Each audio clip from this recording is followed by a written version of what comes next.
Shalom, perkenalkan nama saya Yunika Angelina MTH. Saya adalah seorang mahasiswa studi S3 di STT Berita Hidup Surakarta. Pada kesempatan kali ini saya akan mempresentasikan sebuah karya ilmiah dengan judul Membangun Manusia Beriman pada Era Revolusi Industri 4.0 atau Society 5.0 pada mata kuliah Kolloquium Theologicum dengan dosen pengampu Pendeta Dr. Marula Pasaribu Demin. Pada kesempatan kali ini, yang menjadi hal pertama yang mendasari presentasi ilmiah pada kali ini adalah perkembangan era revolusi industri 4.0 maupun society 5.0 pada abad ke-21 ini telah membawa perubahan yang begitu pesat dalam semua aspek kehidupan manusia. Tentu perkembangan ini selain membawa dampak yang positif, tetapi juga membawa dampak yang negatif bagi semua orang, terutama bagi generasi muda.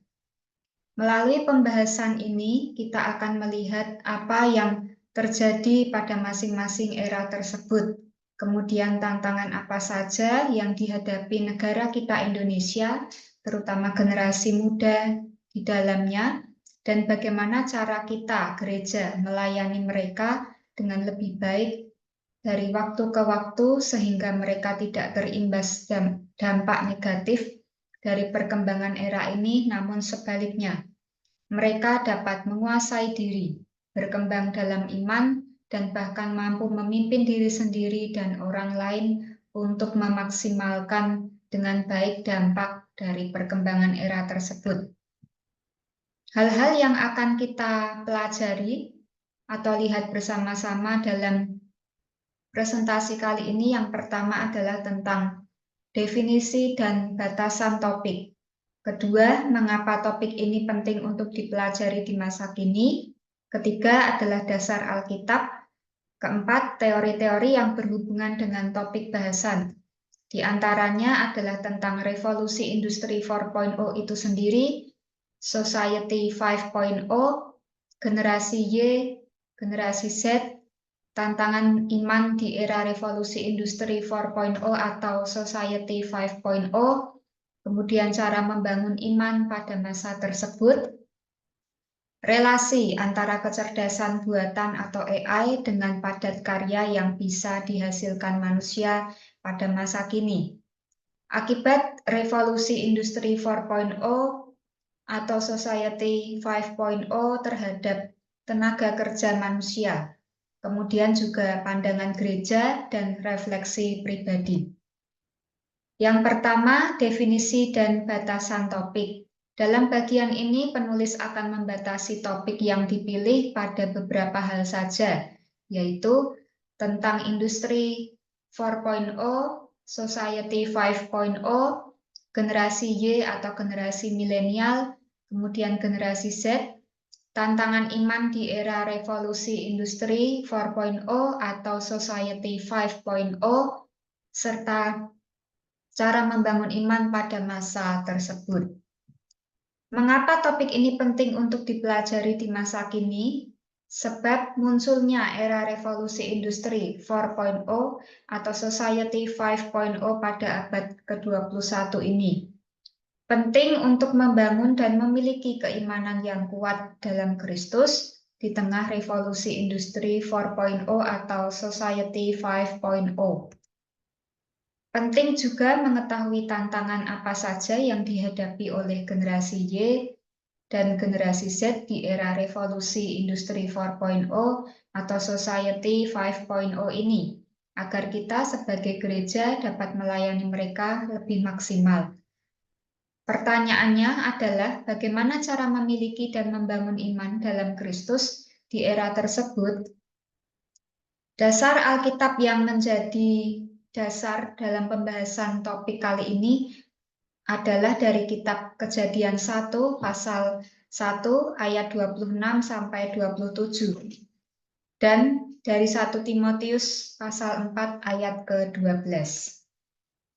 Dalam Kejadian 1 ayat 26-27 firman Tuhan mengatakan, "Berfirmanlah Allah, baiklah kita menjadikan manusia menurut gambar dan rupa kita, supaya mereka berkuasa atas ikan-ikan di laut dan burung-burung di udara, dan atas ternak dan atas seluruh bumi, dan atas segala binatang melata yang merayap di bumi."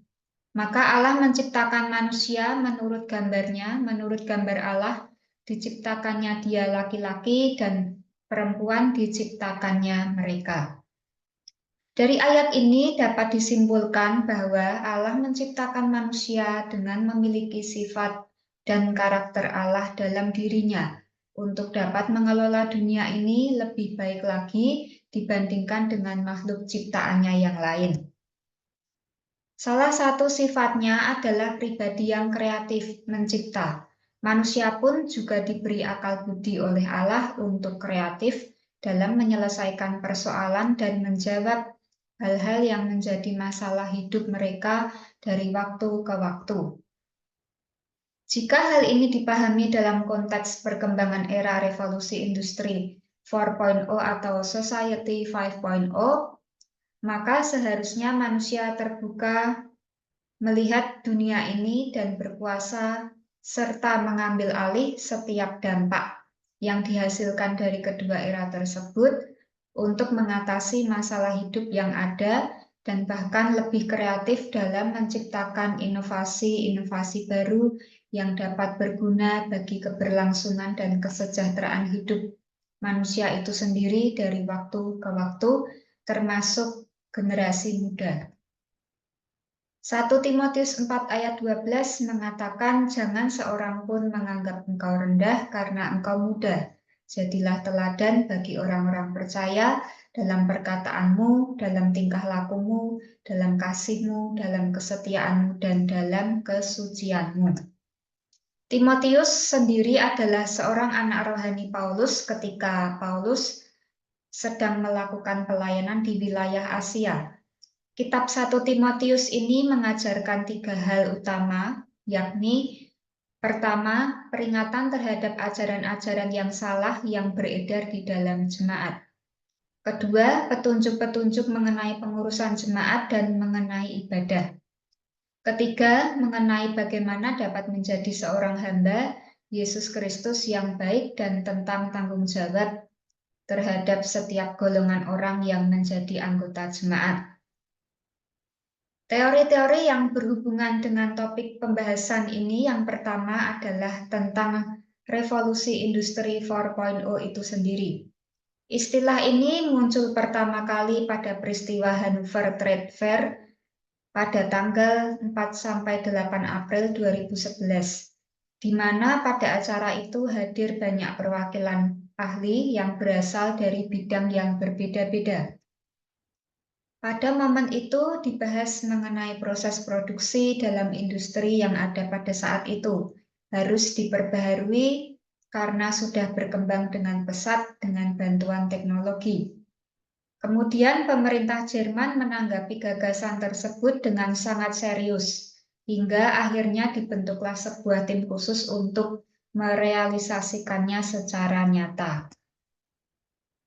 Era ini membawa dampak bagi semua orang, bahkan sampai ke masyarakat menengah ke bawah, karena perubahannya akan diterapkan di semua sektor kehidupan masyarakat. Kemudian hal ini menyebabkan kemajuan di bidang sistem informasi, komunikasi, sosial, dan perekonomian negara, terutama negara kita Indonesia, yang ditandai dengan adanya mesin ATM, jaringan internet 3G atau 4G, ketersediaan email, media sosial seperti Facebook, Instagram, WhatsApp, dan lain-lain. Kemajuan yang pesat ini memberi dampak juga di bidang sumber daya manusia dan pendidikan.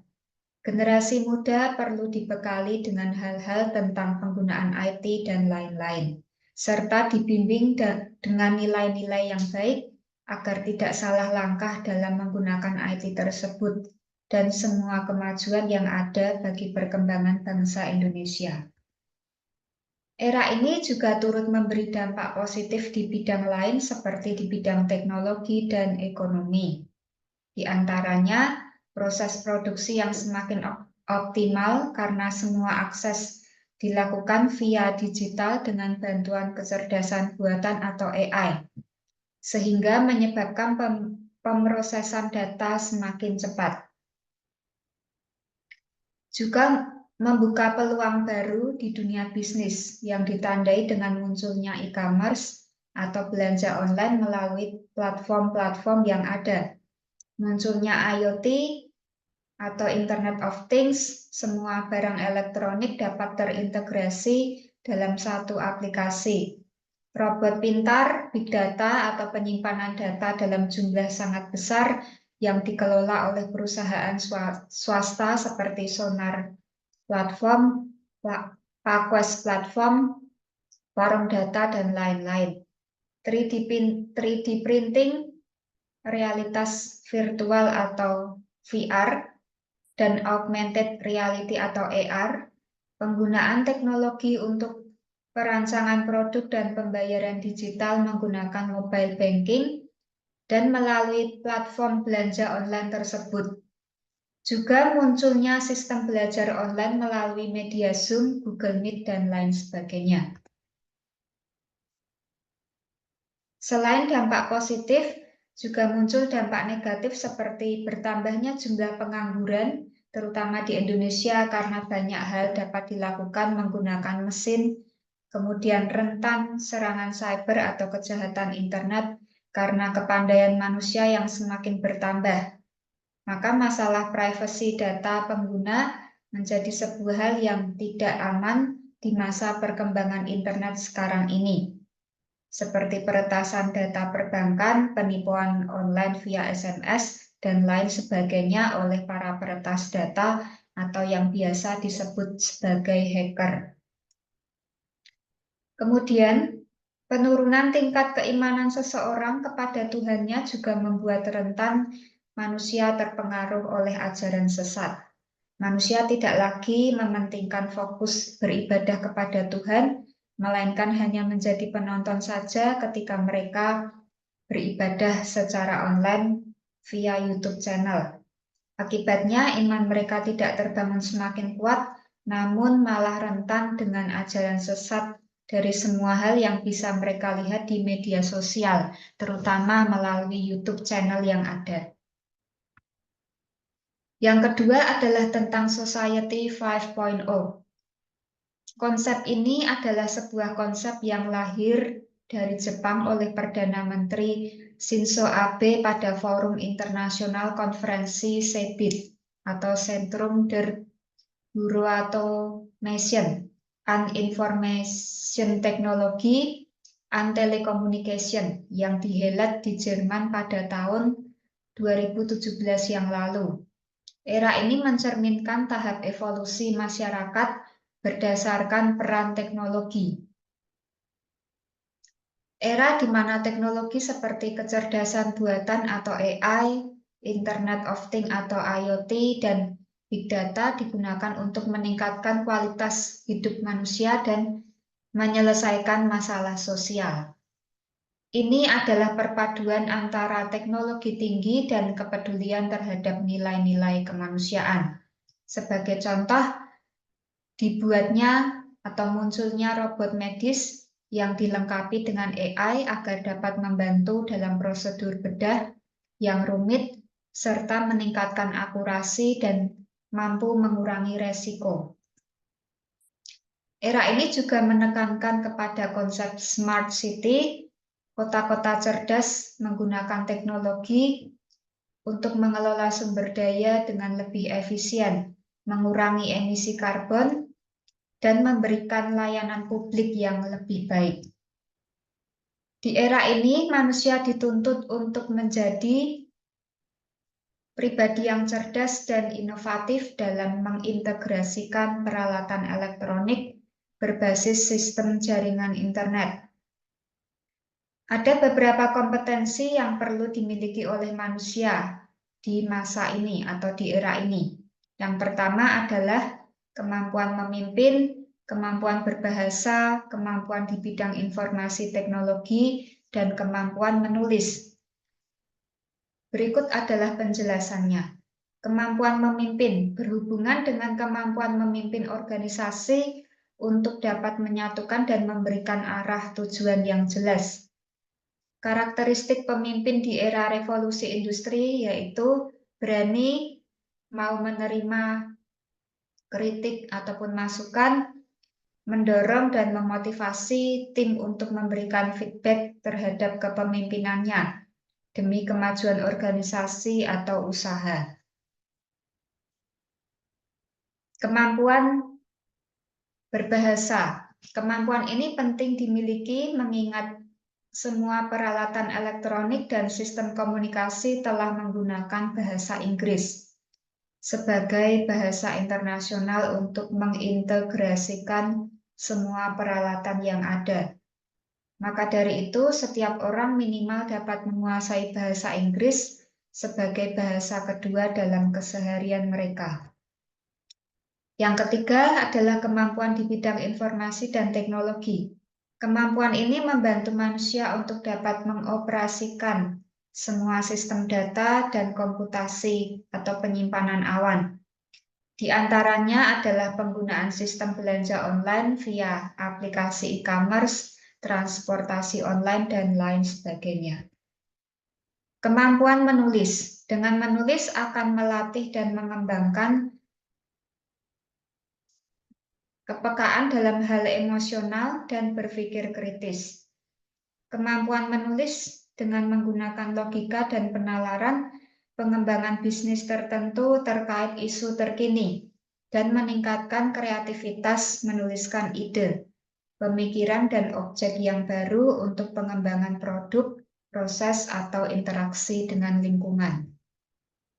Keterampilan menulis mendorong kita untuk menghasilkan dan mengungkapkan ide-ide baru yang original, jelas, dan merekomendasikan aktivitas apresiasi pikiran manusia melalui tulisan atau publikasi yang bermanfaat untuk pengembangan diri dan dunia.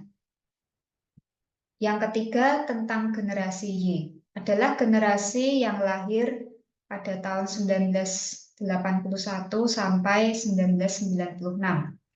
Generasi Y ini memiliki karakteristik sebagai berikut. Memiliki rasa percaya diri yang tinggi dan ambisius. Itu sebabnya angkatan ini lebih mudah meraih kesuksesan di usia muda. Dibandingkan generasi sebelumnya, kaum milenial ini lebih terbuka dalam menghadapi perubahan. Hidup di zaman yang serba teknologi membuat mereka tidak bisa lepas dari penggunaan gadget. Segala hal nyaris dilakukan secara digital. Kekurangan dari generasi ini adalah rentan terkena depresi dan stres, juga cenderung sulit bergaul. Milenial memiliki tingkat pendidikan yang baik, cerdas dalam teknologi, berani, inovatif, kreatif, dan modern. Jadwal kerja yang fleksibel. Pengembangan karir sebagai faktor yang sangat penting bagi mereka. Berikut adalah tabel perbandingan antara kelebihan dan kekurangan dari generasi Y. Yang pertama adalah tentang kelebihan mereka. Mereka adalah kreatif, memiliki kreativitas yang tinggi, multitasking atau serba bisa, berpikir kritis, berkontribusi dengan cara yang berbeda, mudah dalam menerima sesuatu yang baru, tidak ragu dalam berpendapat, memiliki toleransi yang tinggi terhadap perbedaan, memiliki sikap optimis yang tinggi. Namun kekurangannya adalah memudarnya etika, kemampuan bersosialisasi yang kurang, cenderung tidak sabar, terlalu berambisi, ingin menjadi cepat kaya, lebih suka bermain gadget dibanding berkumpul dengan keluarga, berjiwa konsumtif, suka berkumpul dan bermain dengan teman, sehingga lupa waktu dan lebih tertarik dengan zona nyaman. Apa saja tantangan generasi Y ini? Yang pertama adalah budaya organisasi atau perusahaan yang buruk yang biasanya mereka hindari. Kemudian tentang teknologi yang semakin berkembang pesat di zaman ini. Kemudian yang ketiga adalah pengalaman dan pendidikan yang tinggi. Namun karena kemudahan hidup yang sudah biasa dijalani bersama dengan teknologi dan internet, terkadang mereka enggan atau kurang memiliki daya juang untuk berusaha lebih baik lagi dalam hal spiritualitas. Yang keempat adalah tentang generasi Z. Adalah mereka yang lahir pada tahun 1995 sampai tahun 2012. Karakteristiknya adalah sebagai berikut. Mereka adalah orang-orang yang melek atau terbiasa hidup dengan teknologi sehingga dapat dengan mudah mengakses informasi yang diinginkan. Dibandingkan dengan generasi Y, generasi Z ini cenderung lebih mudah untuk bersosialisasi dengan orang lain. Mereka terbuka, akses informasinya membuat generasi ini menjadi lebih cepat belajar. Mereka juga lebih menyukai bekerja di lingkungan yang memberikan ruang bagi mereka untuk bertumbuh, lebih kreatif, penuh tantangan. Salah satu jenis perusahaan yang diincar oleh generasi Z ini adalah perusahaan startup. Suka berkolaborasi dalam melakukan pekerjaan. Sebagai kelebihan dan kekurangan dari generasi Z ini, yang pertama, kelebihan mereka adalah mereka memiliki pengetahuan yang luas karena mudahnya akses informasi yang didapat. Kemudian terbuka terhadap perkembangan yang ada, mempunyai motivasi yang tinggi, mampu melakukan berbagai aktivitas dalam satu waktu atau multitasking. Namun kekurangannya adalah mereka cenderung individualistik dan egosentris, tidak fokus terhadap satu hal, kurang menghargai proses atau lebih tertarik pada hal-hal yang instan. Dan yang keempat adalah lebih memprioritaskan uang. Kelebihan selanjutnya adalah cenderung lebih toleran karena terbuka terhadap segala sesuatu atau menerima perbedaan, tidak cepat berpuas diri, mempunyai keinginan untuk terus berkembang, berusaha menunjukkan kemampuannya untuk bertahan dalam segala kondisi. Kekurangan yang selanjutnya adalah mereka cepat emosi dan cenderung labil.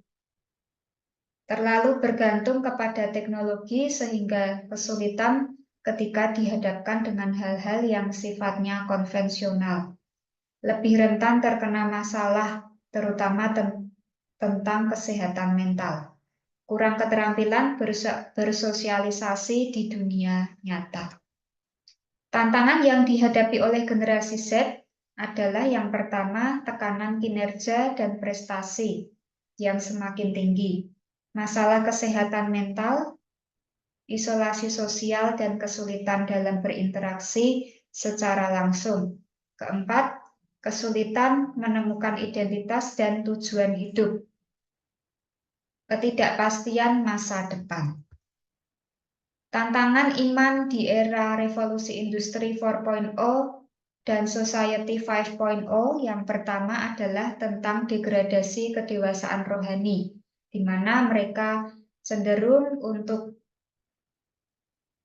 tidak memfokuskan diri kepada Tuhan, namun kepada hal-hal yang lebih mudah diraih dalam hidup mereka, sehingga iman dan kerohanian mereka menjadi semakin menurun. Di masa kedua era tersebut, banyak generasi muda yang mengalami kemunduran kedewasaan rohani. Maka pelayanan pastoral atau penggembalaan kepada generasi muda menjadi sebuah hal yang sangat penting untuk dinantikan bagi generasi muda kita masa kini. Pelayanan pastoral kepada generasi muda harus berisi sebuah penginjilan, tetapi juga harus berfokus kepada pembangunan iman generasi muda itu sendiri. Yang kedua adalah lunturnya nilai loyalitas. Budi Adipatra, seorang penulis buku Generasi Pembaharu, menyebutkan bahwa kaum muda pada masa sekarang sebagai produk instan, karena mereka terlalu cepat untuk menyerah dan mengalah pada sebuah tantangan hidup sebagai dampak dari kemajuan dan kemudahan hidup dengan teknologi dan internet masa sekarang.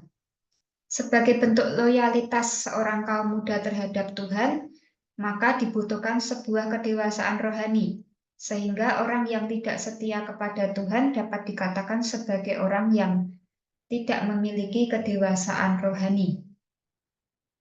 Orang yang tidak memiliki kedewasaan rohani akan sulit menghadapi ujian kesetiaan. Sementara itu, kaum muda hanya mengikuti keinginan dan kenyamanan hatinya saja, sehingga cenderung menjadi pribadi yang tidak kuat menghadapi tantangan dan ujian iman yang ada di masa modern seperti sekarang ini. Hal inilah yang kemudian menjadi bukti semakin lunturnya nilai loyalitas dari generasi muda masa kini. Keenam, cara membangun iman pada masa tersebut. Caranya adalah dengan pelayanan pastoral atau penggembalaan dari gereja kepada mereka atau generasi muda. Dalam pelayanan pastoral ini, kita dapat melakukan beberapa fungsi sebagai berikut. Yang pertama adalah fungsi pembimbingan, kemudian fungsi menopang, fungsi mengobati, fungsi memulihkan atau memperbaiki hubungan terutama dengan Tuhan atau dengan Allah, fungsi memelihara atau mengasuh iman mereka. Cara pelayanan pastoral yang dapat diberikan kepada generasi muda, yang pertama adalah menjangkau dengan sistem pertemanan, dan hal ini menurut saya adalah sebuah cara yang cukup efektif dan efisien. Yang kedua adalah dengan pemuritan, yang ketiga dengan pengajaran, yang keempat dengan komunitas sel atau komsel.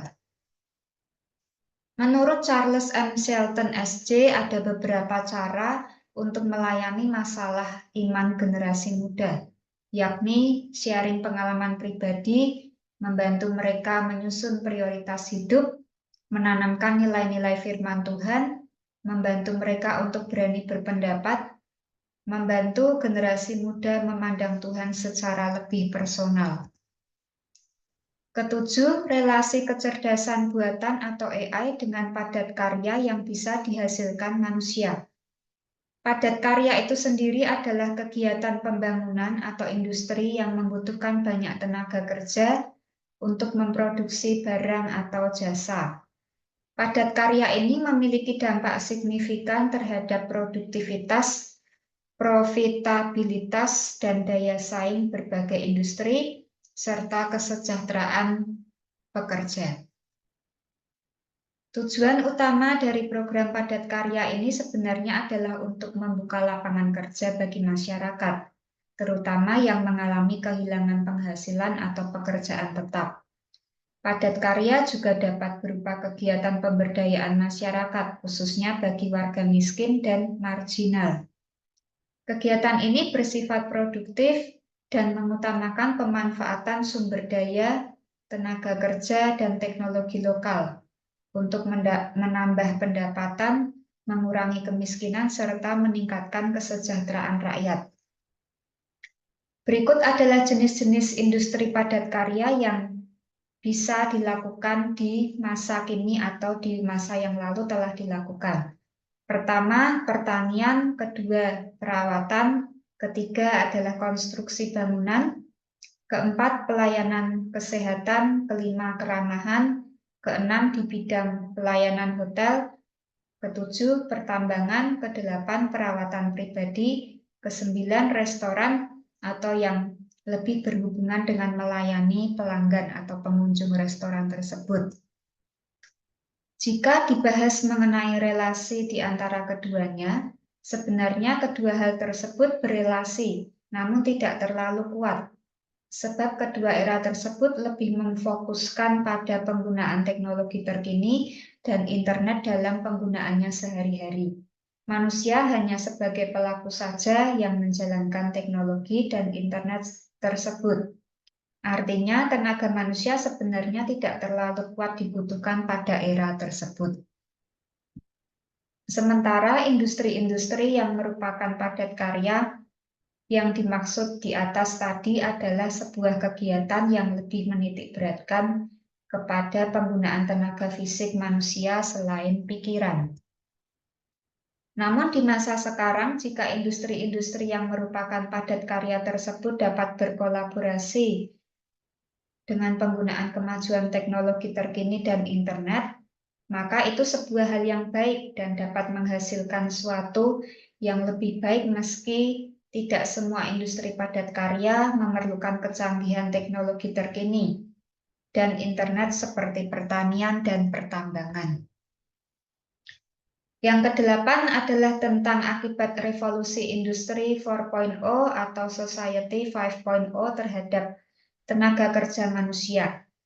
Ada dua akibat yang muncul. Pertama adalah efisiensi dan produktivitas yang lebih tinggi karena mesin mengerjakan lebih banyak tugas daripada yang dilakukan oleh manusia saat ini. Kedua, masalah kebutuhan akan keterampilan dan pengetahuan baru karena tugas yang dilakukan oleh manusia berubah sifatnya. Yang pertama, efisiensi dan produktivitas yang lebih tinggi yang dimungkinkan oleh teknologi industri 4.0 atau society 5.0 menghasilkan beberapa manfaat, yakni sebagai berikut. Pertama, biaya berkurang karena lebih banyak menggunakan mesin dan internet.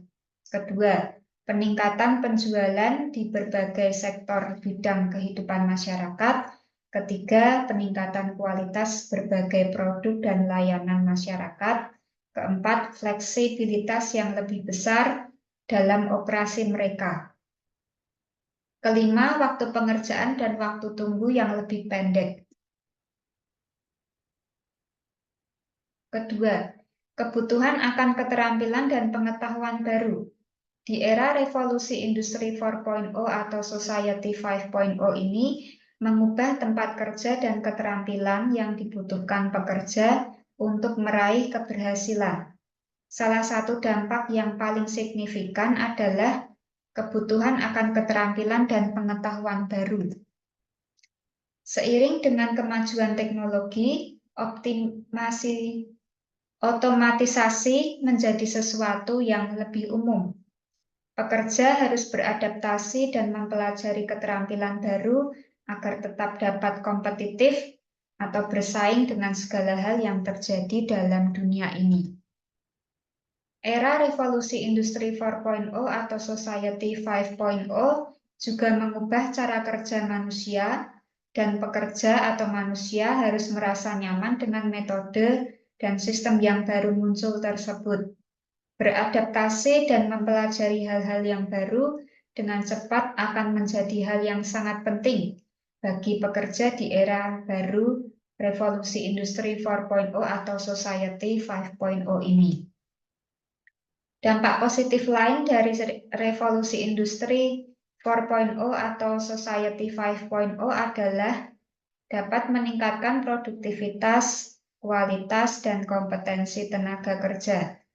Selain itu, otomatisasi, Internet of Things atau IoT, dan Artificial Intelligence atau AI dapat membuat pekerjaan manusia lebih mudah dan efisien. Di era revolusi industri 4.0 atau society 5.0 ini juga dapat membuka peluang untuk inovasi dan peningkatan keterampilan serta menciptakan masa depan pekerjaan yang lebih cerah. Namun dampak negatif dari revolusi industri 4.0 atau society 5.0 ini juga dapat memiliki dampak negatif pada tenaga kerja manusia, seperti pengurangan lapangan pekerjaan secara offline, banyaknya pemutusan hubungan kerja, peningkatan persaingan global, peningkatan beban kerja, peningkatan biaya investasi, rawan akan serangan cyber atau kejahatan internet, dan peningkatan urbanisasi. Pandangan gereja mengenai topik pembahasan ini bahwa gereja melihat generasi muda merupakan pihak yang sangat penting bagi keberlangsungan gereja Tuhan dimanapun berada. Ada banyak gereja yang berkembang pesat karena kehadiran anak-anak muda mereka di sana. Oleh sebab itu, gereja sangat perlu memikirkan pelayanan yang lebih baik dan maksimal bagi generasi muda. Ayat firman Tuhan yang mendasari adalah terambil dari 2 Timotius pasal 4 ayat yang kedua. Beritakanlah firman, siap sedialah, baik atau tidak baik waktunya, nyatakanlah apa yang salah, tegurlah dan nasihatilah dengan segala kesabaran dan pengajaran. Ada 3 tantangan yang dihadapi oleh gereja untuk melakukan misinya bagi generasi muda di era ini, yaitu pertama, jaringan internet yang tidak meluas atau belum meluas di berbagai wilayah di Indonesia.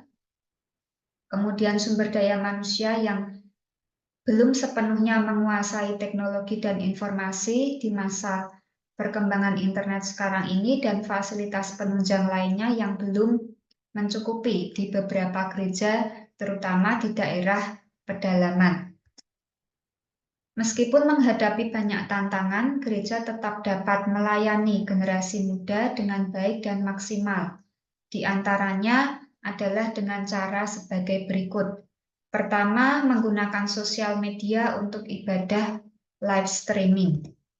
Kedua, menggunakan sosial media untuk mempopulerkan lagu rohani. Yang ketiga, menggunakan sosial media untuk pemberitaan firman Tuhan. Keempat, menggunakan sosial media sebagai sarana pastoral konseling. Kelima, menggunakan sosial media sebagai sarana kesaksian. Yang keenam, memfasilitasi jemaat untuk mengembangkan UMKM lokal. Sebagai refleksi pribadi dari saya sebagai penulis atau yang membuat karya ilmiah ini, yang pertama adalah di era revolusi industri 4.0 dan atau society 5.0 ini, segala hal dapat diakses dalam satu genggaman saja. Yang kedua, di tengah kemajuan era ini, nilai-nilai firman Tuhan harus semakin kuat disampaikan pada semua orang, terutama generasi muda lewat media sosial yang ada saat ini oleh gereja Tuhan. Gereja perlu beradaptasi dan mencoba melangkah dalam pelayanan yang lebih baik lagi bagi jemaat, terutama kepada generasi muda, dengan memanfaatkan perkembangan teknologi komunikasi internet yang sudah berkembang sampai sejauh ini. Keempat, gereja perlu melibatkan generasi muda dalam setiap kegiatan dan pelayanan yang ada, sehingga generasi muda tidak merasa asing di rumahnya sendiri, tetapi ada rasa saling mengasihi dan memiliki untuk berkembang maju bersama-sama dalam Kristus. Yang kelima, generasi muda perlu lebih lagi memberi diri dan aktif melayani Tuhan melalui setiap kemampuan yang diberikan oleh Tuhan di tengah perkembangan zaman dan teknologi internet yang ada pada saat ini, terutama di era revolusi industri 4.0 atau society 5.0 ini, sehingga pelayanan kepada Tuhan dan sesama dapat lebih maksimal, efektif, dan efisien di masa kini dan di masa yang akan datang.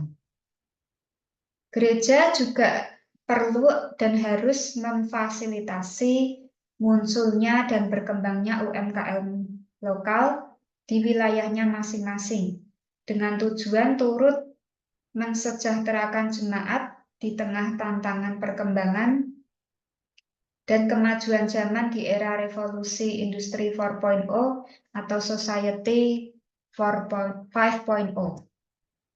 Sekian presentasi dari saya yang dapat disampaikan pada kesempatan kali ini. Terima kasih dan Tuhan Yesus memberkati. Amin.